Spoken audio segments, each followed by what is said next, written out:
অকণমান সময় ৰখি পেলাই আপোনালোকে ভিডিঅ'টো চাওক।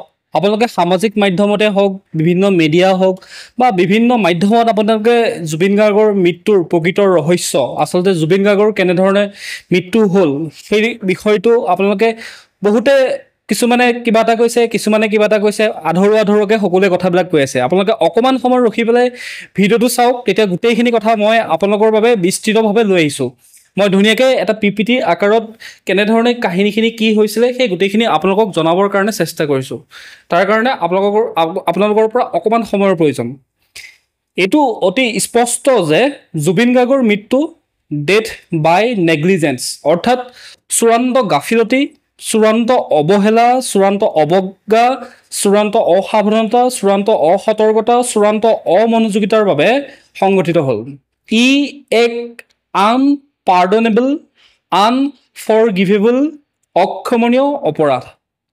কি এই চিজাৰ আৰু কি এই ইয়ত, সকলোখিনি জনাৰ আগতে অতি স্পষ্ট ভাষাৰে কওঁ যে দোষীয়ে কঠোৰৰ পৰা কঠোৰ শাস্তি নোপোৱালৈকে আমি কেতিয়াও শান্ত নহওঁ। নমস্কাৰ প্ৰিয় দৰ্শক, আজি 5-6 দিন ধৰি আমি মুখ বন্ধ কৰি আছিলোঁ, কাৰণ প্ৰকৃত তথ্য নোপোৱালৈকে আমি ভুৱা তথ্য দি পেলাই ৰাইজক বিভ্ৰান্ত কৰাৰ কোনো অভিপ্ৰায় আমাৰ নাই। আৰু আমি আমাৰ মাধ্যমৰ জৰিয়তে কোনো ধৰণৰ ভুৱা তথ্য যিমান পাৰোঁ চেষ্টা কৰোঁ ভুৱা তথ্য নিদিবৰ বাবে। আজি আমি কথা পাতিম আমাৰ প্ৰাণৰ শিল্পী, হিয়াৰ আমঠু, জাতিৰ আৱেগ সত্তা, আমাৰ উশাহ জুবিনদাৰ যি অপমৃত্যু হ'ল তাৰ প্ৰকৃত কাৰণসমূহৰ বিষয়ে, যিখিনি কথা আপোনালোকে কোনেও শৃংখলাবদ্ধভাৱে কোৱা নাই বা ক'তো পোৱা নাই। আজি তাৰ ওপৰত আমি বিস্তৃতভাৱে আলোচনা কৰিম। জুবিনদাই ছিংগাপুৰৰ নৰ্থ ইষ্ট ইণ্ডিয়া ফেষ্টিভেলত অংশ ল'বলৈ গৈ অকাল মৃত্যু হোৱা ঘটনাৰ পিছত লুকাই আছে কিছুমান ৰহস্য, কিছুমান অজনা কথা। আজি আমি জানিবলৈ চেষ্টা কৰিম ইয়াৰ আচল কথাবোৰ কি। পোনপ্ৰথমে আমি গোটেই ঘটনাটো আগৰ আৰু পিছৰ কথাবোৰ কি অলপ চমুকৈ আলোকপাত কৰি লওঁ আহক।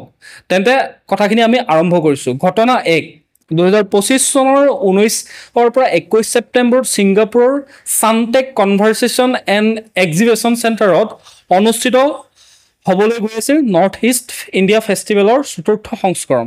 কি এই নৰ্থ ইষ্ট ইণ্ডিয়া ফেষ্টিভেল? এই উৎসৱৰ মূল উদ্দেশ্য আছিলে ভাৰতৰ উত্তৰ পূৰ্বাঞ্চলৰ সংস্কৃতি, শিল্পকলা আৰু পৰ্যটনৰ প্ৰচাৰ। কিন্তু প্ৰকৃততে ই এটা শ্যামকানু মহন্তৰ দৰে একাংশ সংস্কৃতিৰ বেপাৰীৰ টকা ঘটাৰ এক অস্ত্ৰ। আৰু গুৱাহাটীৰ প্ৰেছ ক্লাবত আয়োজিত এখন সংবাদমেলত এই কথা ঘোষণা কৰিছিল ফেষ্টিভেলৰ মূল আয়োজক শ্যামকানু মহন্তই, অৰ্থাৎ যাক আমি এতিয়া ফেষ্টিভেল মহন্ত বুলি জানো। তেওঁ জনাইছিল যে ভাৰত ছিংগাপুৰৰ 60 বছৰীয়া কূটনৈতিক সম্পৰ্কৰ উদযাপনৰ অংশ হিচাপে এই উৎসৱত ছিংগাপুৰৰ ভাৰতীয় দূতাবাসৰ সহযোগিতাও থাকিব। অসম এছ'চিয়েশ্যন ছিংগাপুৰো এই অনুষ্ঠানৰ অন্যতম সহযোগী আছিল। এই ফেষ্টিভেলত অংশ ল'বলৈ যোৱাৰ কথা আছিল কেন্দ্ৰীয় মন্ত্ৰী পবিত্ৰ মাৰ্ঘেৰিটা, অৰুণাচলৰ মুখ্যমন্ত্ৰী প্ৰেমা খাণ্ডু, মেঘালয়ৰ মুখ্যমন্ত্ৰী কনৰাড চাংমা আৰু প্ৰায় 400 জনৰো অধিক চৰকাৰী বেচৰকাৰী অতিথি প্ৰতিনিধি। তাত অনুষ্ঠিত হ'ব লগা সাংস্কৃতিক অনুষ্ঠানত জুবিন গাৰ্গৰ সাংস্কৃতিক সন্ধিয়াৰ লগতে নাগালেণ্ড, মণিপুৰৰ ৰক ব্ৰেণ্ড, ত্ৰিপুৰাৰ বৰকুং, ফ্ৰাংফাল, ছিংগাপুৰৰ জনপ্ৰিয় ৰেপাৰ য়াং ৰাজা, অৰুণাচলৰ snow line dance, Violina Bordoloi Sattriya নৃত্য, তিৱা কাৰ্বি বিহু নৃত্য আৰু হস্তশিল্প প্ৰদৰ্শনৰ দৰে কাৰ্যসূচীৰ কথা ঘোষণা কৰিছিল শ্যামকানু মহন্ত অৰ্থাৎ ফেষ্টিভেল মহন্তই। ঘটনা 2, 17 ছেপ্টেম্বৰ 2025 পুৱা ভাগত জুবিন গাৰ্গে তেওঁৰ 4জন সতীৰ্থৰ সৈতে গুৱাহাটীৰ বৰঝাৰ বিমানবন্দৰৰ পৰা ড্ৰাক এয়াৰ ৰয়েল ভুটান এয়াৰলাইন্সৰ KB540 নামৰ যিখন নম্বৰ, সেই নম্বৰ বিমানত ছিংগাপুৰ উদ্দেশ্যে ৰাওনা হয়। তেওঁৰ সৈতে আছিল আমাৰ জুবিন গাৰ্গৰ মেনেজাৰ সিদ্ধাৰ্থ শৰ্মা, ভাতৃ তথা অসম আৰক্ষীৰ এগৰাকী বিষয়া সন্দীপন গাৰ্গ, বাদ্যযন্ত্ৰী শেখৰজ্যোতি গোস্বামী আৰু সহযোগী কণ্ঠশিল্পী অমৃত প্ৰভা মহন্ত। ছিংগাপুৰৰ সময় অনুসৰি আবেলি 3:35 তেওঁলোকে বিমানবন্দৰত অৱতৰণ কৰে আৰু 3:55 তেওঁলোকে পেন পেচিফিক হোটেলত উপস্থিত হয়। এখন পেন পেচিফিক হোটেলখন এখন ছিংগাপুৰৰ 5 ষ্টাৰ এখন বহুত ডাঙৰ হোটেল হয়। এই 38 মহলীয়া বিলাহী হোটেলখনৰ ছিংগাপুৰৰ 7 ৰাফেল বলভাৰ্ড মেৰিনা স্কোৱেৰত অৱস্থিত। তাত তেওঁলোকক আদৰণি জনোৱা হৈছিল অসম এছ'চিয়েশ্যনৰ ছিংগাপুৰৰ কৰ্মকৰ্তাসকলে।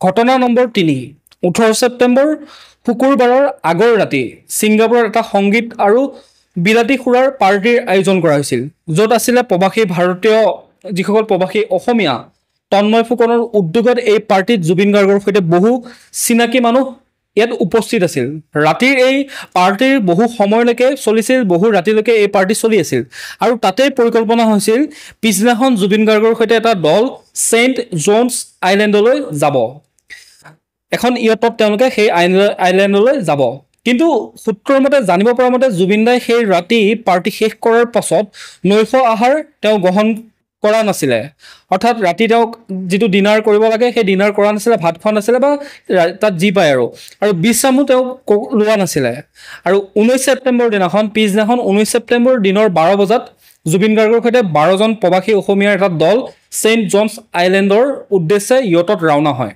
দলটোত আছিল অসম এছ'চিয়েশ্যনৰ সভাপতি অভিমন্যু তালুকদাৰ তন্ময় ফুকন ৱাজিবুৰ আৰু পৰীক্ষিত শৰ্মা ইত্যাদি ধৰণৰ কেইবাজনো যিসকল তাত প্ৰবাসী অসমীয়া আছে বা ফেন ক্লাবৰ যিসকল সদস্য আছে তেওঁলোক তাত উপস্থিত আছিল ইয়টত গাহৰি নিয়া হৈছিলে অসমীয়া আমি যি খাওঁ থলুৱা খাদ্য ঔটেঙা এনেকুৱা ধৰণৰ খাদ্যৰো তাত ব্যৱস্থা কৰা হৈছিলে সেন্ট জনছ আইলেণ্ডত পৰ্যটকসকলৰ বাবে সাগৰত সাঁতোৰাৰ ব্যৱস্থাও আছে কিন্তু লাইফ জেকেট পিন্ধি পেলাই তাত আপুনি সাঁতুৰিব পাৰিব কিন্তু জুবিন গাৰ্গে প্ৰথমবাৰ লাইফ জেকেট পিন্ধি সাগৰত জাপ মাৰি সাঁতুৰিছিল তাৰ ভিডিঅ' আপোনালোকে ইতিমধ্যে দেখা পাইছে কিন্তু দ্বিতীয়বাৰ তেওঁ লাইফ জেকেট খুলি লৈ পানীত জাপ মাৰে সেই ভিডিঅ' আপোনালোকে দেখা পাইছে কেনেধৰণে লেবেজান হৈ পেলাই তেওঁ পৰিছিলে সেই পানীত সাঁতুৰি তেওঁ কি অৱস্থা হৈছিলে সেই ভিডিঅ' সকলোৱে অসমবাসীয়ে দেখিছে বিশ্ববাসীয়ে সেই ভিডিঅ' দেখিছে সেই সময়তে তেওঁৰ সতীৰ্থসকলৰ কিছুমান নাৱত আৰু কিছুমান যে পানীত সাঁতুৰি আছিলে সেই ভিডিঅ' ইতিমধ্যে সকলোৱে দেখিছে হঠাতে দেখা পোৱা গৈছিল যে এটা ভিডিঅ'ত জুবিন দা অৱশ হৈ পৰিছে জুবিন দা মানে গাত শক্তি নাইকিয়া হৈ গ'লে মানুহ এজন যেনেধৰণে অৱশ হৈ পৰে ক্লান্ত হৈ পৰে সেই ক্লান্ত হৈ পৰা আমি দেখা পাইছিলোঁ শেখৰ জ্যোতি গোস্বামীয়ে তেওঁক তলৰ পৰা ধৰি ৰখাও দেখা যায় গৈছিলে সেই ভিডিঅ'ত ইয়টৰ চালকেও পানীত জঁপিয়াই দিয়ে তেওঁক সহায় কৰা পানীত জঁপিয়াই পেলাই ইয়টৰ চালকো পানীত জঁপিয়াই দিছে তেওঁক সহায় কৰিবৰ কাৰণে তাৰপিছতে কি হয় জুবিন দাক এখন সৰু নাৱত তুলি অৰ্থাৎ সেই সময়তে ক্লান্ত হৈ যোৱাৰ পিছত তেওঁ যেতিয়া একো ক'ব নোৱাৰা নিচিনা মানে আপোনাৰ অচেতনৰ নিচিনা হৈ গৈছিলে সেই সময়তে সকলোৱে ধৰি মেলি তাতে যিসকল ইয়টৰ পাইলট আছিলে তেওঁলোকেও ধৰি মেলি তেওঁক এখন সৰু নাৱত তুলি ইয়টখনলৈ লৈ আহে পানীৰ মাজত দেখা গৈছিল যে তেওঁ মুখ আৰু নাকৰ পৰা বিজলোৱা পদাৰ্থ ওলাইছে যিটো কথা ইতিমধ্যে যিজন বাদ্যযন্ত্ৰী শেখৰ জ্যোতি গোস্বামী বা শেখৰ গোস্বামীয়ে তেওঁ সংবাদ মাধ্যমৰ আগত এই কথাটো প্ৰকাশ কৰিছে যে যেতিয়া তেওঁ অচেতন হৈ পৰিছিলে সেই সময়ত তেওঁ মুখেদি ফেন ওলাইছিলে মুখেদি বা নাকেদি কিছুমান বিজলোৱা পদাৰ্থ ওলাইছিলে য'ত বিয়েৰ গোন্ধাইছিলে আৰু মাংসৰ পিচ এটা খাইছিলে সেই মাংস গোন্ধ পোৱা গৈছিলে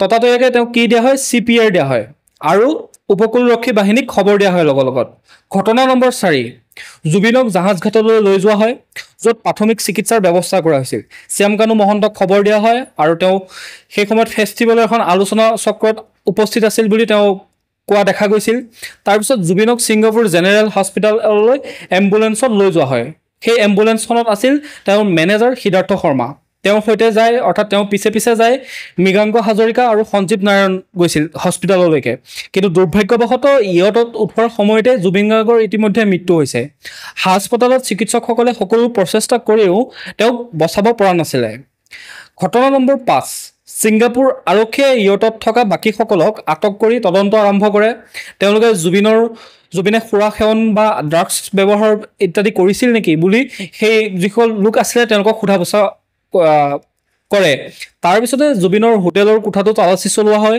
তাৰপিছত সঞ্জীৱ নাৰায়ণ আৰু মৃগাংক হাজৰিকাকো হস্পিটেলত পুলিচে বিভিন্ন ধৰণৰ প্ৰশ্ন কৰে ইতিমধ্যে সঞ্জীৱ নাৰায়ণে কালি সংবাদমেলত এই কথা প্ৰকাশ কৰিছে যে পুলিচে তেওঁক বিভিন্ন প্ৰশ্ন কৰিছিলে ইতিমধ্যে জুবিনৰ মৃত্যুৰ আনুষ্ঠানিক ঘোষণা হৈ যায় ইতিমধ্যে জুবিন গাৰ্গ আমাৰ মাজৰ পৰা নাইকিয়া হৈ যায় বিভিন্ন সূত্ৰৰ পৰা জানিব মতে জুবিনে সেই ছিংগাপুৰলৈ যে গৈছিলে সেই পাৰ্টি সময়ৰ পৰা আগৰ পৰাই তেওঁ অনাহাৰে আছিলে অনিদ্ৰাই আছিলে আৰু তেওঁ নিয়মীয়া ঔষধ গ্ৰহণ কৰা নাছিলে ফলত তেওঁ লাহে শাৰীৰিক অৱস্থা বহু বেয়া হৈ গৈছিলে এইটো কথা আজি নহয় আজি বহু বছৰ আগৰ পৰা আমি দেখি আহিছোঁ যে জুবিন লাহে মানে মানুহজন তেওঁ শাৰীৰিক অৱস্থা অতি বেয়া হৈ গৈ আছে দুৰ্বল হৈ আছে তেওঁ ভালদৰে খাদ্য গ্ৰহণ কৰা নকৰে বা তেওঁ ভালদৰে টোপনি নামাৰে ডক্টৰে তেওঁক বহুবাৰ পৰামৰ্শ দিছিলে সেইটো আপোনালোকে দেখিছে আৰু লাহে এই ছিংগাপুৰলৈ যোৱা তাৰপিছত তাত গৈ উপস্থিত হোৱালৈকে অৱস্থা বহুতখিনি ইতিমধ্যে বেয়া হৈছে পাৰ্টিৰ আগতে তেওঁলোকে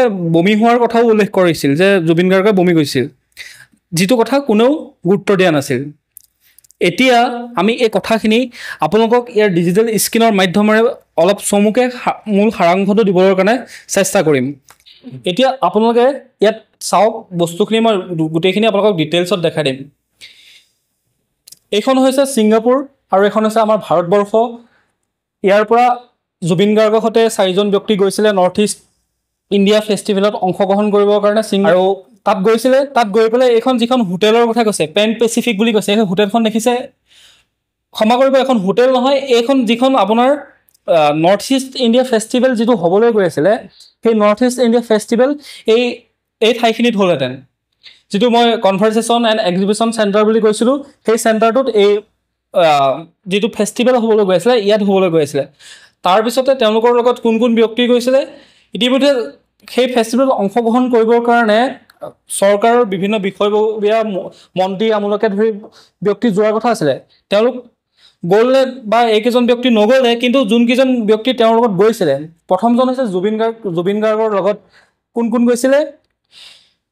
তেওঁ মেনেজাৰ সিদ্ধাৰ্থ শৰ্মা, শেখৰজ্যোতি গোস্বামী, সন্দীপন গাৰ্গ আৰু কণ্ঠশিল্পী অমিত প্ৰভা মহন্ত। তাৰপিছতে খবৰ পোৱা গ'ল যে প্ৰণয় বৰদলৈ, ঋতুৰাজ বৰকটকী, মৃগাংক হাজৰিকা আৰু সঞ্জীৱ নাৰায়ণো সেই অনুষ্ঠানলৈ গৈছে। ইতিমধ্যে কালি সঞ্জীৱ নাৰায়ণে সংবাদমেলযোগে এই কথা স্পষ্ট কৰিছে যে তেওঁলোকে 18 তাৰিখে তাত গৈ উপস্থিত হৈছিলে, অৰ্থাৎ 18 তাৰিখে ইয়াৰ পৰা গৈছিলে।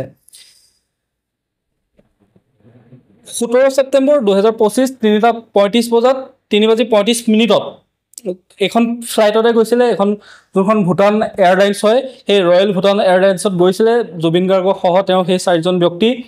গৈ পেলাই তেওঁলোকে এইখন পেন পেচিফিক হোটেল হয়, এই পেন পেচিফিক হোটেলত আছিলেগৈ। পেন পেচিফিক হোটেলত থকাৰ পিছত তেওঁলোকে ৰাতি এটা পাৰ্টি কৰিছিলে। তাতে সৰু সুৰা সংগীতৰ অনুষ্ঠানো হৈছিলে আৰু বিশেষকৈ এটা পাৰ্টি বুলি ক'লে আপোনালোকে জানে কেনেকুৱা ধৰণৰ পাৰ্টি। তো পাৰ্টি কৰিছিলে, কৰাৰ পিছত পিছদিনাখন সেই পাৰ্টিতে তেওঁলোকে ডিছকাছ কৰিছিলে যে আমি ইয়ত এখন লৈ পেলাই সেই দ্বীপপুঞ্জটোলৈ যাম, আমি সেই আইলেণ্ডটোলৈ যাম। যিহেতু ছিংগাপুৰ এখন আইলেণ্ড কাউণ্ট্ৰি, মই কৈছোঁৱেই, সৰু সৰু দ্বীপ ৰাষ্ট্ৰ, মানে সৰু সৰু দ্বীপসমূহ লগ লাগি এখন দেশ গঠন হৈছে। তাতে বহুত দ্বীপ আছে ফুৰিবৰ কাৰণে, তো পৰ্যটনৰ কাৰণে বহুত দ্বীপ আছে। তাতে তেওঁলোকে যাম বুলি সেই দ্বীপটোলৈ থিৰাং কৰিলে। এইটো আছিলে দ্বীপটো, এই দ্বীপটোলৈ যোৱা কথা আছিলে। আৰু এইখন আছিলে ইয়ত। এই ইয়তখনত উঠি পেলাই, ইয়ত মানে হৈছে এখন সৰু জাহাজ, এইখনত উঠি পেলাই তেওঁলোক তাত যোৱাৰ কথা আছিলে। ঠিক আছে, এতিয়া কথাটো হ'ল জুবিন গাৰ্গৰ মৃত্যু কেনেধৰণে হ'ল। বহুতে বহুত কথা কৈছে। মেইন যিটো প্ৰাথমিক কথা, যিটো বেছিক কথা হয়, সেইটো হৈছে ডেথ বাই নেগলিজেঞ্চ, অৰ্থাৎ নেগলিজেঞ্চ কৰা হ'ল যে জুবিন গাৰ্গক এজন সাধাৰণ মানুহ হিচাপে ৰখা হ'ল। জুবিন গাৰ্গ যে অসমৰ কাৰণে এটা সম্পদ হয়, অসমৰ এটা নক্ষত্ৰ হয়, অসমৰ কাৰণে তেওঁ যে অসমীয়াৰ আৱেগ হয়, অসমীয়াৰ প্ৰাণ হয়, অসমীয়াৰ উশাহ হয়, অসমীয়া জাতিৰ সত্তা হয়, সেই কথাটোক গুৰুত্ব নিদি জুবিন গাৰ্গক এজন সাধাৰণ মানুহ হিচাপে তেওঁলোকে তাতে ৰাখিলে বা তেওঁক তেনেধৰণে পৰিচৰ্যা কৰা দেখা গ'ল, তেওঁক তেনেধৰণে কেয়াৰ কৰা দেখা গ'ল। ফলত কি হ'ল? জুবিন দা আজি আমাৰ মাজত নাইকিয়া হ'ল। এতিয়া মই এটা ভিডিঅ' দেখাম আপোনালোকক। সেই ভিডিঅ'টোৰ মাধ্যমেৰে আপোনালোকে সেই ভিডিঅ'টো চালে গোটেই কথাখিনি স্পষ্ট হৈ যাব, জল পট হৈ যাব। মই দেখাই আছোঁ, অকণমান সময় অপেক্ষা কৰক।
এতিয়া আপোনালোকে ভিডিঅ'টো দেখিলে ভালকে ভিডিঅ'টো চাই পেলাই আপোনালোকে নিশ্চয় অনুভৱ কৰিছে যে সেই ভিডিঅ'টোত চূড়ান্ত অৱজ্ঞা, চূড়ান্ত অমনোযোগিতা আৰু চূড়ান্ত অসতৰ্কতাৰ কাৰণে আজি আমি অসমৰ এটা মূল্যৱান সম্পদ, আমি অসমৰ সেই নক্ষত্ৰটোক হেৰুৱালোঁ। এই তাত যিসকল সাঁতুৰি আছিলে সেই সাঁতুৰি থকা ব্যক্তিসকলৰ ভিতৰত আছিলে এজন হৈছে সন্দীপন গাৰ্গ, এজন তেওঁ অসম আৰক্ষীৰ এজন বিষয়া, DYSP ৰেংকৰ এজন বিষয়া। তাৰপিছতে এজন হৈছে শেখৰজ্যোতি গোস্বামী, যি জুবিনৰ লগত বাদ্যযন্ত্ৰ থাকে, আপোনালোকে হয়তো দেখিয়ে থাকে জুবিনদাৰ প্ৰগ্ৰামত, যিকোনো প্ৰগ্ৰামত তেওঁক দেখা যায়। তাৰপিছতে এইজন হৈছে শেখৰজ্যোতি সিদ্ধাৰ্থ শৰ্মা, আৰু এইজন হৈছে শ্যামকানু মহন্ত। এই শ্যামকানু মহন্তই মাতি লৈ গৈছিলে জুবিন গাৰ্গক সেই অনুষ্ঠান পৰিৱেশন কৰিবৰ কাৰণে, নৰ্থ ইষ্ট ইণ্ডিয়া ফেষ্টিভেলত অংশগ্ৰহণ কৰিবৰ কাৰণে, আৰু তাতে এটা সাংস্কৃতিক অনুষ্ঠান ৰাখিব, তাতে জুবিনক মাতি লৈ গৈছিল। আৰু এজন হৈছে সিদ্ধাৰ্থ শৰ্মা। এই গোটেই এজন সিদ্ধাৰ্থ শৰ্মাই তেওঁ জানে যে জুবিন গাৰ্গে আজি বহুদিনৰ ধৰি পৰা তেওঁৰ ৰোগত ভুগি আছে, তেওঁ অসুখীয়া মানুহ, তেওঁ এজন সুস্থ সবল ব্যক্তি নহয়, তেওঁ চিজাৰৰ দৰে তেওঁ বেমাৰ আছে, যিটো অসুখ, যি চিজাৰ হ'লে মানুহক জুই বা পানী বা এনেকুৱা ধৰণৰ চক খোৱা বস্তুৰ পৰা আঁতৰি থাকিবলৈ কোৱা হয়। কাৰণ তেনেকুৱা ধৰণৰ সেই চিজাৰটো হৈছে কি, এটা চক খাব নালাগে মানুহে, চক খালে এইটো হৃদৰোগজনিত এটা ৰোগ হয়, মানে হাৰ্টৰ লগত আৰু ব্ৰেইনৰ লগত কানেকশ্যন থকা এটা বেমাৰ হয়। সেইখিনি ইমানখিনি আপোনালোকে ডিটেইলছত জানিব নালাগে, মুঠতে সাধাৰণভাৱে জানি থৈ দিয়ক, চিজাৰ হৈছে হাৰ্ট আৰু ব্ৰেইনৰ লগত থকা সংযুক্ত হোৱা এটা বেমাৰ। সেই অসুখটো আছিল বুলি এইজন সিদ্ধাৰ্থ শৰ্মাই ভালদৰে জানে। আজি জুবিন গাৰ্গৰ লগত তেওঁ ইমান বছৰ আছে। আৰু এইজনৰ কথা নক'লেও শেখৰজ্যোতি গোস্বামী, ইয়াক মই দেখিলেই ই যে কিবা মাথা থকা মানুহ তেনেকুৱা যেন নালাগে, ইয়াক অলপ পাতলীয়া টাইপৰ মানুহ যেনেই লাগে। চ' ই গৈছে ছিংগাপুৰত এনজয় কৰিবৰ কাৰণে, ছিংগাপুৰত সাগৰৰ লুণীয়া পানীত সাঁতুৰিব, এনজয় কৰিব, বটত উঠিব। তো সেইকাৰণে কি কৈছে। আৰু এজন হৈছে সন্দীপন গাৰ্গ এজন অসম আৰক্ষীৰ বা অসম চৰকাৰৰ এজন বিষয়া হয়, আৰু তেওঁ এটলিষ্ট তেওঁ এইটো কথা জানিব লাগিছিল, তেওঁ এজন যিহেতু শিক্ষিত ব্যক্তি, এজন অশিক্ষিত ব্যক্তি নহয়, এজন উচ্চ শিক্ষিত ব্যক্তি হৈ তেওঁ এই সাধাৰণ কথাটো জানিব লাগিছিল যে জুবিন গাৰ্গৰ তেওঁ যিহেতু ভাতৃ হয়, জুবিন গাৰ্গৰ লগত ফুৰিবলৈ গৈছে, তেওঁ সেই সাধাৰণ কথাটো নাজানিলে যে জুবিনদাৰ এই প্ৰব্লেমখিনি আছে, এই প্ৰব্লেমখিনিৰ কাৰণে তেওঁক এনেধৰণে ৰাখিলে আমাৰ অসুবিধা হ'ব। তাত আমি ভিডিঅ'টোত দেখিছোঁ যে এই গোটেই তিনিজনে তেওঁলোকে ফুল মস্তি কৰি আছে, তেওঁলোকে সাগৰৰ পানীত মানে সাঁতুৰি আছে, সেই গোটেইখিনি আমি দেখা পাইছোঁ। আৰু এইজন হৈছে একেবাৰে অপদাৰ্থ মানুহ, সংস্কৃতিৰ বেপাৰী। এইজন হৈছে অসমীয়াৰ যি সংস্কৃতি বেচি পেলাই খোৱা মানুহ, শ্যামকানু মহন্ত অৰ্থাৎ ফেষ্টিভেল মহন্ত। মেইন কালপিতজনে হৈছে, মাতি লৈ যোৱা মানুহজনে হৈছে এই শ্যামকানু মহন্ত, আৰু আন এজন হৈছে সিদ্ধাৰ্থ শৰ্মা। যি সিদ্ধাৰ্থ শৰ্মাই, এতিয়া আপোনালোকে শুনি আছে যে সিদ্ধাৰ্থ শৰ্মাই জুবিনদাৰ নামত কিমান সম্পত্তি গোটালে ইতিমধ্যে নিউজ চেনেলসমূহত ওলাই আছে। আৰু সেইসমূহ যি তিনিটা তথ্য পাইছোঁ, সেই তিনিটা তথ্য কেতিয়াও ভুল নহয়। এটা হৈছে যোনখন হোটেল হেৰিটেজ নেকি এখন আছে, আহোমগাঁৱত আছে, গুৱাহাটীৰ আহোমগাঁৱত থকা হোটেল হেৰিটেজখনৰ তেওঁ 25% তেওঁ শ্বেয়াৰ লয়, অৰ্থাৎ সেই হোটেলখনৰ 100 টকাৰ 25 টকাৰ ভাগ এই সিদ্ধাৰ্থ শৰ্মাই পায়। তেওঁ এটা পানীৰ বটলিং কোম্পানী আছে, পানীৰ ফেক্টৰী এটাও আছে। তাৰ বাহিৰে তেওঁ গুৱাহাটী মহানগৰীত কেইবাটাও ক'ৰবাত ফ্লেট আছে বুলি শুনিছোঁ, সেইটো চিয়'ৰ হয় নে নহয় সেইটো নাজানো, কিন্তু তেওঁ যে এটা চেণ্টাৰ এটা আছে, মিউজিকেল চেণ্টাৰ এটা আছে, সেইটো চিয়'ৰ। এই তিনিটা সম্পত্তিৰ মালিক হৈছে সিদ্ধাৰ্থ শৰ্মা, যি জুবিন গাৰ্গক ইমান দিনে লুটি পুটি ঠগি পেলাই তেওঁ খাই আছিলে। বাকী এইসকলৰ কথা মই ইতিমধ্যে ক'লোৱেই। আপোনালোকে সেই গোটেই ভিডিঅ'টো চাই পেলাই এইটো কথা স্পষ্ট যে চূড়ান্ত অৱহেলাৰ কাৰণে কোনো কথাই নাই, এইটো একদম এটা প্ৰাথমিক কথা, এটা অতি বেছিক কথা। সকলোৱে ভিডিঅ'টো চালে গম পাব যে এই মানুহজনে পানীত জঁপিয়াব পৰা নাই। পানীত যেতিয়া তেওঁ ফাৰ্ষ্ট আপোনালোকে যেতিয়া ভিডিঅ'টো দেখিছে, তেওঁ পানীত যেতিয়া কোটটো পিন্ধি পেলাই জাপ দিয়ে, তেওঁ জাপটোতে দেখা পোৱা যায় যে তেওঁ গাত শক্তি নাই, তেওঁ অসুস্থ হৈ আছে বহুত।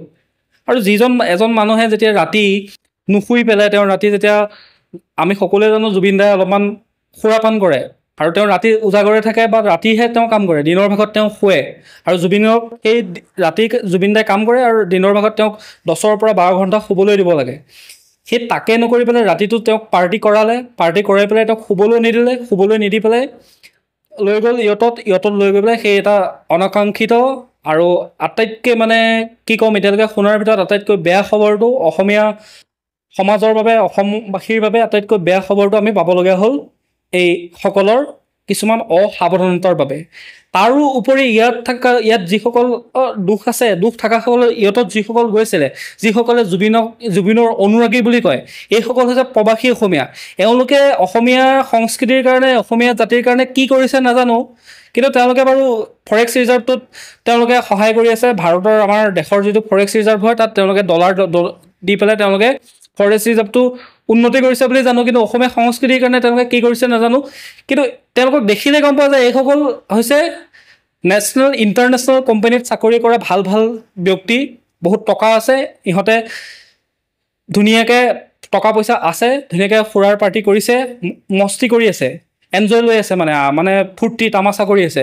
এওঁলোকৰ কোনো সংস্কৃতিৰ প্ৰতি কিমান দায়বদ্ধশীল, কিমান তেওঁলোকে সংস্কৃতিৰ প্ৰতি তেওঁলোকে নিজকে দায়িত্ববান বুলি ভাবে সেই কথাটো নাজানো, কিন্তু তেওঁলোক যে সেইখিনি মচগুল হৈ আছে আৰু সেইকেইজনো কম গুণে তেওঁলোক দোষী নহয়, তেওঁলোকো সমানেই দোষী।